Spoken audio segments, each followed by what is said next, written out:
Cockroach জনতা party এই মুহূর্তে social মিডিয়ার সবথেকে ট্রেন্ডিং একটা বিষয়।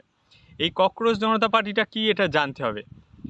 আম আদমি পার্টির x social media strategist Abhijit দীপকে এই ককরোচ জনতা পার্টির শুরুয়াত করেন এবং শোনা যাচ্ছে যে চিফ জাস্টিসের কোনো একটি টিপ্পনির ওপর বেস করে তিনি মজায় মজায় এই পার্টি শুরু করেছেন এবং প্রথমে তিনি তার এক্স হ্যান্ডেলে একটি ফর্ম দিয়েছিলেন, যেটা ফিল আপ করে এই পার্টিতে জয়েন করা যাবে এবং পরে তিনি একটি পুরো ওয়েবসাইট বানিয়ে ফেলেন এবং দেখতে দেখতে সোশ্যাল মিডিয়ায় এই ককরোচ জনতা পার্টির ফ্যান ফলোয়িং মারাত্মক লেভেলে বেড়ে যাচ্ছে এবং প্রায় 1 কোটি ছাড়িয়ে গিয়েছে এতক্ষণে।